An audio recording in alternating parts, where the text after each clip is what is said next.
Hello everybody, welcome back to the channel. Today we have this position. We have 3 pawns moving forward in this direction, but they are stuck and can't move currently, and white's pawn is going downward in this direction. And we have a bishop. Our opponent has also a bishop, but it's not in a good position, and with a correct play we are winning. So as always guys, go ahead, pause the video and guess the move. Best of luck. Okay, so your king can't move now, and your bishop is the only piece that can move, but you must find the only winning move. If you just played a random move, black would just move king to f7, f1 I mean, and black would just make the bishop out, and you don't have any way to win this. So for that reason you are not going to play a random move, and you are strategically going to play bishop to c7. So what does this move do is black now can move to any of these squares, but if black do so, we are going to capture the bishop, meaning eventually we are going to get to the pawn, and we can even get this way and promote all of our pawns. So for that reason black can't make a move other than f1. That is the most reasonable move, and that is the correct move according to the engine. Here in this position we pull out the most brilliant move, I mean the strongest move in the game, and that move is bishop to b6. Once you found this move and you get the idea from this position on, trust me, you can just guess and get every move from this point onward. So here what we are trying to do is we are just giving the bishop, but if the bishop get captured, we capture back with our pawn, and black has no choice except to let us get a new queen. So this way we are going to win the game. So meaning now black can't capture our bishop, and black can't retreat, otherwise we capture black's only pawn, we move away and promote our pawn, right? So this doesn't take a lot of moves. We are going to just make a queen really soon, right? So that is the idea. So black can't capture the bishop, black can't go here, and black can't move anywhere along the diagonal. Otherwise we just capture the black's bishop and we just continue with our mission. For all of these reasons black has to play bishop to f2. At least that is the best move, and that keeps the game still unsolved. So in this position black is hitting a trap. Previously we can't just capture the bishop free of charge and continue with our plan, but now if we just capture it, black would just capture back, and look at this position. We can't get into our pawn, even though we have the upper hand with our pieces. Black wouldn't let us get there, right? So black would just make the opposition, and we can't get there, and black would just simply capture this and get the draw. So for that reason black sets a trap by playing bishop to f2. So what do we do now? Well, king to h2. Well, again with the same idea, now black now can't capture our bishop and can't capture our bishop this way either. We just push and make a new queen. So for the same reason, black has to play king to e2. That is the optimal response. Black can play also king to a1, but we just move our king, and no matter what black does, we are going to just capture the bishop on the next move.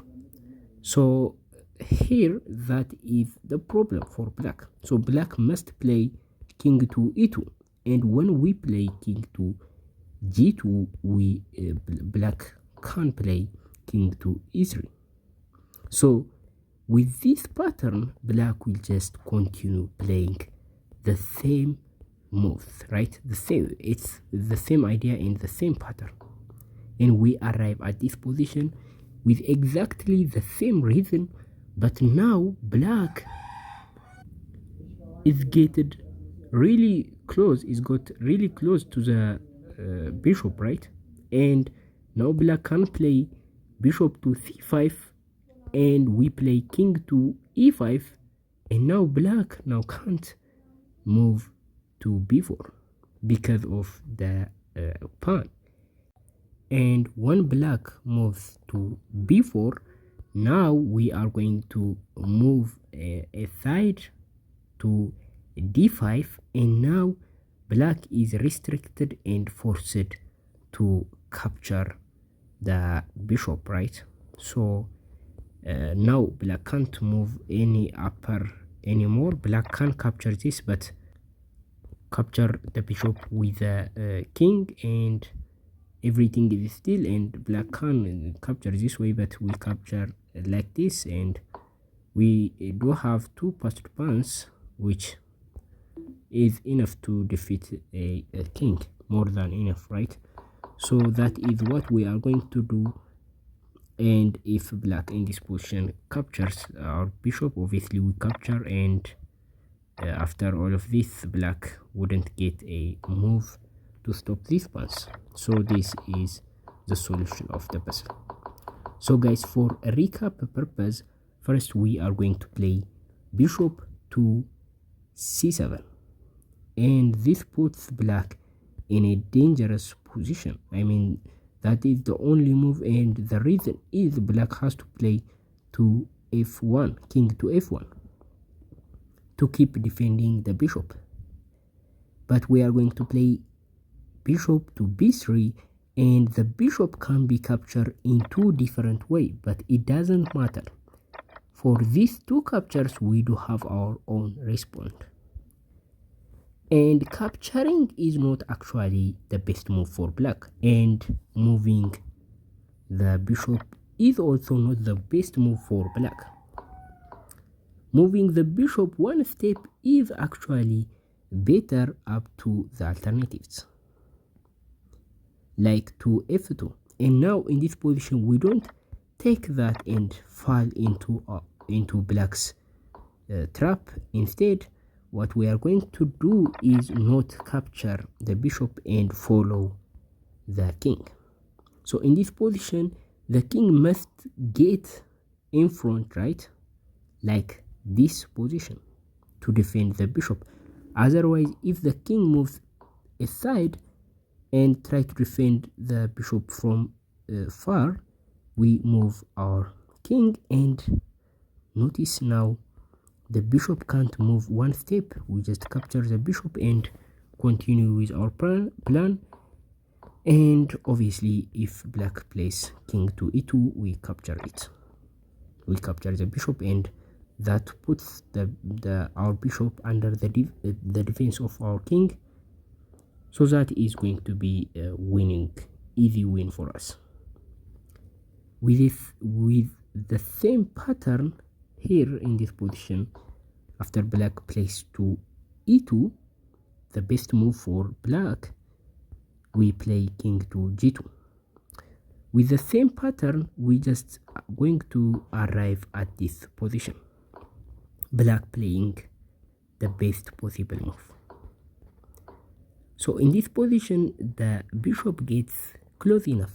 The thing is, still black can't capture the bishop, right? Still everything remain constant.